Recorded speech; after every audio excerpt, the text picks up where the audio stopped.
Kickstarter campaigns have blessed us with amazing products and games in the past, but it also has shown people that sometimes things are actually too good to be true. It's not the coolest cooler. No. It's kind of the lamest cooler. The lamest cooler of all. It can be a real mixed bag out there, but nevertheless, if you want to create something and you need help from the online community, it's certainly the place to make your dreams come true. Apparently, one of those dreams that someone had was to make a dating simulator based entirely around Bad boys. Wait, what? We can't say Bad boys. Why is it saying bad boys every time we say Bad boys. Oh yeah, that's right, because YouTube will demonetize the video if we say that, even though we're talking about a game that mocks them and satirizes the dating sim genre in general. Whatever. Anyways, I'm sure you'll all remember the most recent dating simulator to turn the genre on its head, Daddy Dating Simulator. We played an early build of it with the people who created it. The video, much like all of our old videos, is gone now, but that Thanos snap. But it was a cute little game that taught you about life, love, and for whatever reason wouldn't allow you to actually have hardcore sex with other dudes, which was a disappointment, sure. Come on. Still Let a me fun raw game. dog that dad. Can I say that? Still Let a me fun- kiss that dad. Well, anyway. But fuck. Bad boys. Well, you'll try, because this game, titled Super Patriotic Dating Simulator, appears to be in the similar throbbing vein of Daddy Dating Simulator because it's doing something different and unexpected with the genre. This time, instead of being a single dad surrounded by other hunky, attractive dads, you play as a 19-year-old anime girl named Elodie, who, yes, will be dating various members of a certain Middle Eastern terrorist organization. You know the one. But guess what? She's doing it as a CIA super spy whose goal is to infiltrate and destroy Bad boys. using these tactics. The description for the game reads, the Super Patriotic Dating Simulator is a satirical visual novel. Play as Elodie, a 19-year-old CIA super spy. As one of America's most ruthless agents, you've been assigned a deadly solo mission: infiltrate and destroy. Bad boys. Besides the whole super spy thing, you're just a normal American girl who's really horny. Give these fuckers an American ass kicking, and maybe learn a bit about your body on the way. Oh my God. Just remember the #1 rule of the CIA: always ask for consent. Fuck. Yeah. Bold. Who was that old lady that said she would destroy ISIS? Oh, that was just like a comment on like a Yahoo Answers board Yeah, or something. she Much should- like Ken M. She should get a video game too. I think this is her video game. Well, she's a much older woman than 19-year-old Elodie. Yeah. Anyway, what's this game gonna feature? Well, 7 different dateable characters, each with multiple character endings. Also, geopolitical intrigue, beautiful illustrations at high-tension moments, 1 horse, helpful reminders for white people that ISIS is not representative of Islam or all Middle Eastern people. Thanks. The characters include the previously mentioned Elodie, who loves America and hates slut-shaming, the Caliph, aka the leader of the Caliphate, who has an 8-inch penis, Husani, a 22-year-old beheader, Omar the suicide bomber, who has an absolutely massive dong coming in at 11 inches. Wow, that's even bigger. Yeah. Yasir the sniper, Sadiq the community and brand manager, and you get the picture. Yeah. Wow. Wow. You know, the leader of the Caliphate probably very upset that the suicide bomber has an 11-inch dick, and that's probably why he's a suicide bomber. Yeah. Anyways, in the promotional materials given, you see some samples of potential interactions, like this one where the Caliph says, "I'm just worried you might be using me. I'm tired of casual sex and beheadings. I want something that's meaningful, something that will last. Only then will I give you my gift." Or one where Husani says, "It's just a heavy scimitar, and I get pretty sweaty practicing all my moves. Do you think it's too much? Excuse me for being so juicy in front of you." Or this one, where after Elodie looks down at Omar's dick, you're given a choice: kill this fucker, or disarm him but spare his life. This, I don't think you're gonna be seeing a whole lot of people playing this on Twitch. Ooh, good point. Just like genital jousting, some of the best things in life, you can't stream them. You know what's weird about Twitch? This is an offshoot of what we're talking about here, not related at all, but you can't play, for some reason, you can play The Witcher, which has actual boobs in it and stuff. You can't play Leisure Suit Larry 1, which is literally just like bit art, and they even censor the sex with a little block. It's bullshit. And it teaches you to use condoms. Yeah, so the rule, my understanding of this is that since the sex in The Witcher is not central to the story and is technically a choice you make as a character, that's different than a game that's just about sex, like Leisure Suit Larry, or more recently, House Party. Yeah, makes sense. But I don't know, it's dumb. They should just allow you to like tag your stream as like NC-17 and go to town. Well, with this one, it'll be a very interesting choice as to whether Twitch allows it, based on the fact that it is satirical If you ban and this mocking game, it. the terrorists win. That's true. Think about it. So it probably won't surprise you to hear that the person behind this has also been involved with Cards Against Humanity, Secret Hitler, other such things which use crowdfunding in new and exciting ways. So if you've ever seen the Kickstarter or marketing materials related to those other physical games, Secret Hitler and Cards Against Humanity, you won't be surprised to see that the rewards feature some ridiculous incentives here, and even the financial goal for the campaign itself is obviously in jest. The game's only going to be released once it hits its goal of $42,069, aka $420.69. Nice. As for the rewards, though, there's only 3 right now. The first one is $15, and that gets you a copy of the game, and you also get your name in the credits. But the second one, for $25, gets you the game and identity protection, meaning you have the option of having your name removed from the credits. You can only get it if you pay for the more expensive one. I love If you that. get the base game on Kickstarter, you have to have your name in the credits. Yeah. Pay $10 extra to have it removed. The other one is it's $5,000, and there's only one person that can get it. It hasn't been claimed yet, but if you do the $5,000, you get rescued. Like they make a character version of you, and you get rescued in the game. Nice. But of course, as we just said a couple minutes ago, it should be noted this game isn't just trying to be offensive for the sake of being offensive. It's being created, written, and programmed by Karlee Esmailli, a Iranian American who has worked on games like Cards Against Humanity, Exploding Kittens, Secret Hitler, and her artist statement as to why the game exists and should be funded, it makes sense. On the page for Super Patriotic Dating Simulator, she puts the jokes aside and says, While the game directly addresses ISIS's gender politics, it is equally informed by my identity as a Middle Eastern person in modern-day America. The Super Patriotic Dating Simulator is specifically about ISIS because of American perception of the Middle East. To many white Americans, ISIS is just a group of brown boogeymen in the desert.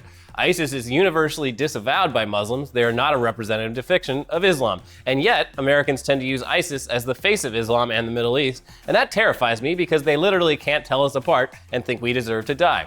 The Super Patriotic Dating Simulator is a satire about this American perception. It's a satire of the dehumanizing, inaccurate, atrocious politics of American perception of Middle Eastern people. It's a desperate plea that we recognize how harmful that perception is. She then ends the page with, the Super Patriotic Dating Simulator is an expression of my personal experience, my anger, my pleasure, my identity, seen through the lens of comedy.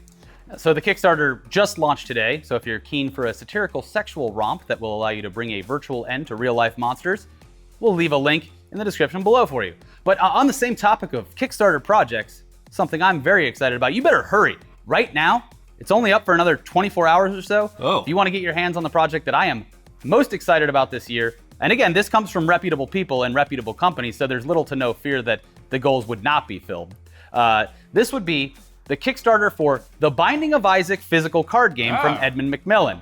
And now, as a huge fan of The Binding of Isaac and as fans of card games and board games in general, this one's very exciting. It's a multiplayer game for 2 to 4 players who take turns playing loot cards and using items to kill monsters that yield more items, loot, and sometimes souls.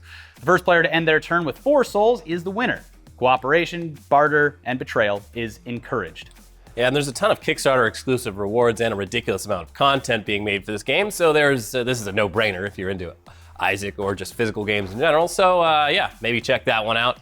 We suggest springing for at least the $35 package because you get the expansion pack with it, and it comes in a Kickstarter exclusive gold box so that everyone will know how cool you are. Yeah. Anyway, again, only available for another 24 hours or so be quick about it. Swipe, swipe. We're definitely going to be playing this on a live stream when it ships in November. I'm very excited to do that. Yeah. But enough about Kickstarter.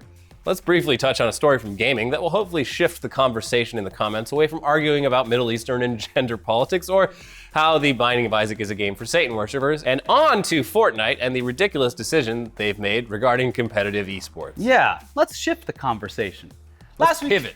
We need to pivot right now. Last weekend saw the second round of Fortnite's foray into competitive esports with its Summer Skirmish series, and to say that there have been problems since the beginning would be quite the understatement.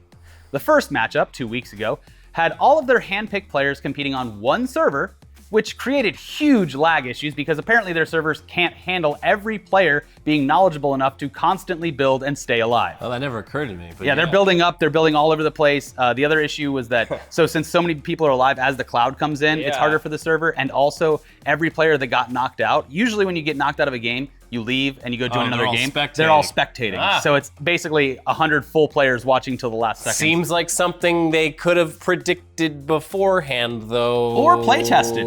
Yeah. But they learned from their mistakes. They're doing postmortems about everything, and it seems like they're learning.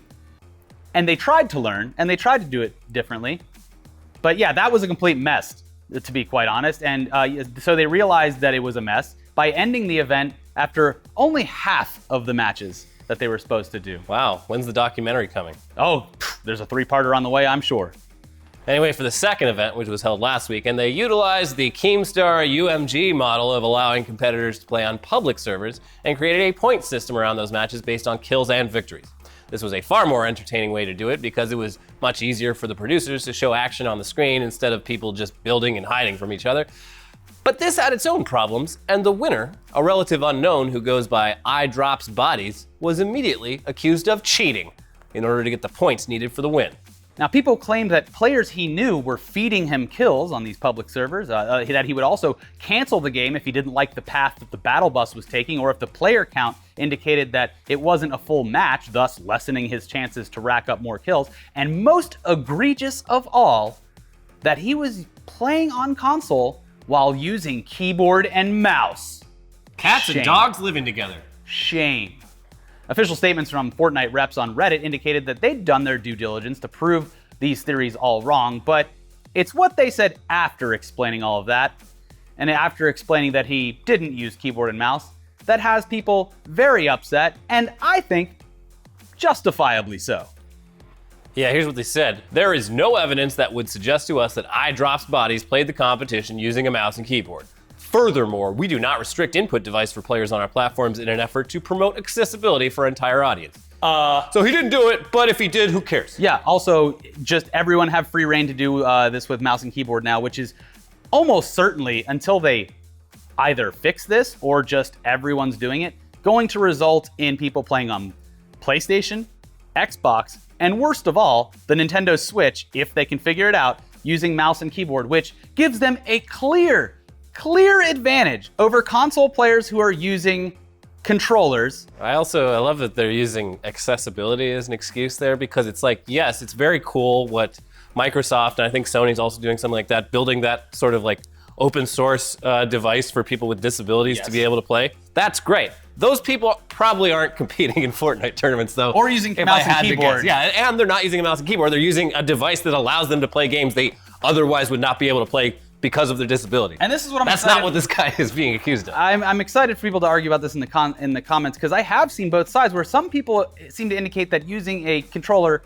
is easier, which doesn't make any sense to me, because the accuracy of using a mouse to aim should be precedent here. It is kind of cheating. Here's an example. I play on PC with Fortnite, but I also have it on my Switch, and I was like, I wonder what it would be like to play on the Switch. First of all, the graphics are horrible even when it's docked. But I used the Nintendo Pro controller, not a mouse and keyboard, but it's an actual controller. It feels like a real controller. It's not the Joy-Cons. I'm not sitting 50 feet away from my TV like a kid in a living room or playing it handheld. And I'm not very good at Fortnite, but I got like 7 kills in one match just by knowing the basics and being able to sort of aim. So I believe it's a huge advantage. And to have them give the go-ahead to use keyboard and mouse on an Xbox or a PlayStation, if they can make it work, is bad. Because PC players, even if you think that the controllers are easy in some situations, the PC players certainly aren't going to get as many kills on PC servers as Xbox players playing with keyboard and mouse on Xbox servers. Yeah. It's weird. But they've got a lot of learning to do, and they have learned everything every step of the way so far. So hopefully they find some middle ground with both of these problems. I will say I watched a bit of the PUBG International today, and the console for viewing, a lot of the people's complaints with Fortnite is that like they, especially with the first one, like they don't know who to cut to at any point in time or where battle the royales action are is. very hard to actually broadcast. So when they did the one where it was everyone doing their own servers, they could just switch around whenever they were getting into fights or when the circle was closing in, and you have so many players that it's always going to be closing in on someone. Whereas this PUBG one, it was, you know, teams of 4, so it was 25 options to view whatever you want. Then it had the official one with commentators, and it had a live map right below that, so you could constantly see the map at all times. And it was a good viewing experience. So maybe they'll learn from that. We don't know. It's up in the air. But as it stands right now, every week goes by and it's like, well, here's the new set of problems we have. And they just introduced a P90 that melts people. So we'll see how that goes. I'm melting. I am. Anyway, that's it for today's episode. Guess what? A lot of people have been complaining, saying, hey, Weekly Weird News, it's always so long. I wish I could just listen to it in my car or something. And some people do listen in their cars and say that they're just burning data. Yeah. So. Well, congratulations. Weekly Weird News is now, in addition to being a YouTube show, an audio podcast available on Spotify, Stitcher, and a couple other places as well. That's getting, it's still getting approval from iTunes, but apparently that should only take another day or so. So it will be on iTunes, and when it's on iTunes, a bunch of other apps, they scrape that for RSS. Yeah. And put it to theirs, like Pocket Cast, that's one of the ones that scrapes. Yeah, at this point, we won't make any money off of those, but No. who cares? If it's all for convenient, you. if it's convenient for you, go ahead and do it. More places. But if you do use Spotify or Stitcher, make sure you go to the Weekly Weird News podcast page. We'll leave links below. And on Subscribe. Spotify, follow it. Yeah. On Stitcher, give that thing 5 stars. Helps us get discoverability. Maybe we'll make some new, I don't want to say viewers, listeners. Make some new listeners. But if your audio is not your thing and you want to watch us stand here and talk about stuff, we have a new episode of Tech News Day. And we also have Monday's episode for you to check out. So do that. And we'll see you next time. Stay cool. See you in the comments.